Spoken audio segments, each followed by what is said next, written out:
పని పని పని పని రాక్షసులు అనే పదానికి అర్థం జపాన్ వాళ్ళు. చివరికి ట్రైన్లో వెళ్తున్నప్పుడు కూడా ఈ రైల్వే స్టేషన్లో ఒక పార్సిల్ తీసుకుని నెక్స్ట్ రైల్వే స్టేషన్లో దిగేటప్పుడు ఆ పార్సిల్కి సంబంధించిన ఎలక్ట్రానిక్ ఎక్విప్మెంట్ తయారు చేసి ఇచ్చిపోయే అంతటి బ్యాచ్ వాళ్ళందరూ. అలాంటి బ్యాచ్. దీంతో వాళ్ళకి సామాజిక స్పృహ, ప్రశాంతత ఇదేమీ లేదు. అదొక రోబోల్లాగా తయారైపోయారు. దీంతో సెక్సువల్ రిలేషన్స్ దెబ్బతిన్నాయి. దాంతో క్రమంగా జనాభా తగ్గిపోయారు. ఇప్పుడు చివరకు వృద్ధుల సంఖ్య పెరిగారు, యువత తగ్గిపోయారు. పెళ్ళిళ్ళు ఎందుకు, పిల్లలు ఎందుకు అన్నటువంటి రూట్లో పోయారు. ఇప్పుడేమో దారుణమైన పరిస్థితులు అవుతాయి. ఇప్పుడు పెళ్ళిళ్ళు చేసుకుందామంటే అమ్మాయిలు దొరకనటువంటి పరిస్థితి. అదే సందర్భంలో పెళ్ళి చేసుకున్న వాళ్ళకి పిల్లలు పుట్టలేనటువంటి సందర్భం.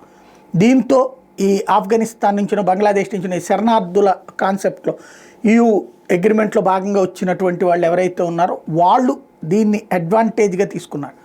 క్రమంగా మత మార్పిడి వివాహాలు పెరుగుతున్నాయి. దానికి సజీవమైనటువంటి సాక్ష్యం ఒకప్పుడు 95% మంది ప్రజలు జపాన్లో చేపలు, సముద్ర ఆహారం ఎక్కువగా తినేవాళ్ళు. ఇప్పుడు అక్కడ మాంసం తింటున్నారు. అలాగే గొడ్డు మాంసం ఎక్కువగా తింటున్నటువంటి పరిస్థితి కూడా ఉంది.